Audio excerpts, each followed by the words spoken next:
Sementara itu, Gerakan Buruh Indonesia menolak keras manfaat jaminan pensiun yang hanya 40% dari upah rata-rata dan besaran iuran yang ditetapkan hanya 3% karena dianggap sangat tidak layak untuk memenuhi kebutuhan hidup.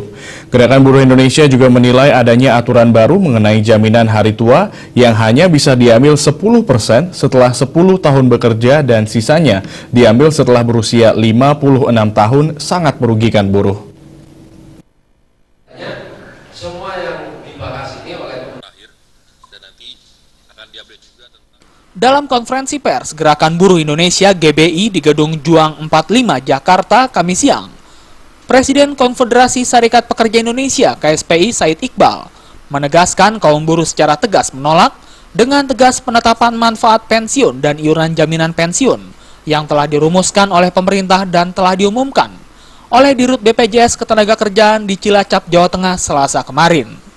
Dilayangkannya penolakan tersebut karena kaum buruh menilai telah terjadi diskriminasi terhadap iuran jaminan pensiun, di mana manfaat pensiun sebesar 40% dari gaji terakhir adalah hal yang tidak wajar saat buruh telah memasuki masa pensiun. Said membandingkan dengan jaminan pensiun bulanan yang diterima PNS TNI dan Polri yang menerima manfaat bulanan 75%. Sehingga hal tersebut dinilainya sebagai sebuah bentuk diskriminasi dan bertentangan dengan program Nawacita Presiden Joko Widodo.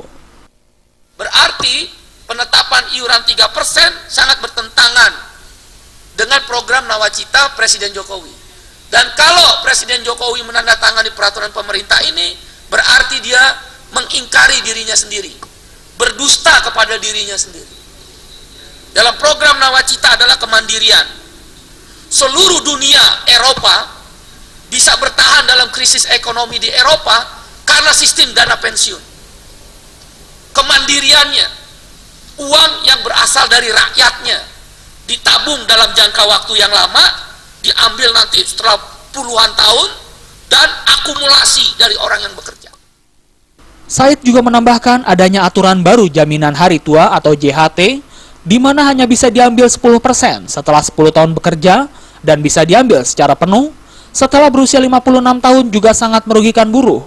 Untuk itu, terkait diterbitkannya PP JHT tanpa melibatkan unsur buruh di dalamnya, KSPI, GBI, serta seluruh buruh di Indonesia berencana akan mengajukan judicial review PP Jaminan Pensiun dan JHT ke Mahkamah Agung, serta menggelar aksi penolakan pada Jumat 3 Juli 2015 di kawasan Bundaran HI Jakarta.